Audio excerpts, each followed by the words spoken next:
তুরাগ নদ দখলমুক্ত করার অভিযানে গাবতলী এবং সাভার অংশে ৩১৭টি স্থাপনা উচ্ছেদ করেছে বাংলাদেশ অভ্যন্তরীণ নৌ কর্তৃপক্ষ BIWTA। দখলমুক্ত হয়েছে প্রায় ২ একর জমি। তবে আদালতের স্থগিতাদেশের কারণে উচ্ছেদ করা যায়নি বেশ কিছু স্থাপনা। সকাল 10টার দিকে শুরু হয় এ অভিযান।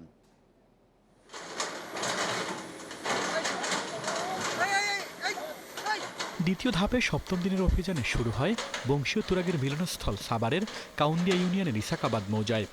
ভেঙে দেয়া হয় নদীর তীর দখল করে গড়ে ওঠা সীমানা প্রাচীর।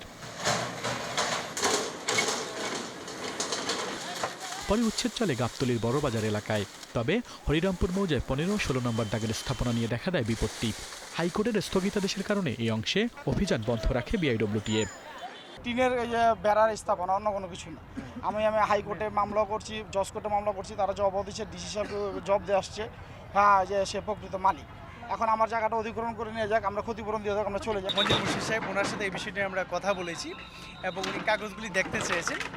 সর্বশেষ যে স্থগিতাদেশটা আমরা সেটি পাঠিয়েছি।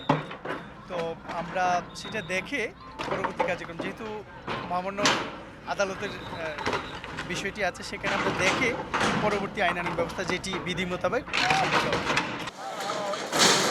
দুপুরে অভিযান চালানো হয় গাবতলীর বড়বাজারের কাঁচা বাজারে। গুড়িয়ে দেওয়া হয় 2টি দ্বিতল ভবন, 15টি একতলা ভবন সহ 315টি ছোট বড় স্থাপনা।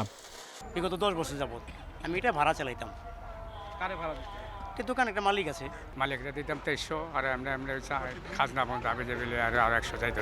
সরকারি জায়গা এটা দখল করে আরেকজন ভোগ করবো, এটা ঠিক না। সরকারি জায়গা সরকারি কাজে লাগবে। BIWTAর কর্মকর্তারা জানান, দখলকারী যতই প্রভাবশালী হোক অভিযানে ছাড় পাবে না। সব অবৈধ স্থাপনা উচ্ছেদ না হওয়া পর্যন্ত চলবে এই অভিযান। 19 দিনের অভিযানে বুড়িগঙ্গা ও তুরাগ তীরের বেদখল 54 একর জমি উদ্ধার করা হয়েছে। বড়বাজার এলাকায় বুধবার সকালে আবারও উচ্ছেদ চালাবে BIWTA। আল আমিন হোসেন, ইন্ডিপেন্ডেন্ট নিউজ, ঢাকা।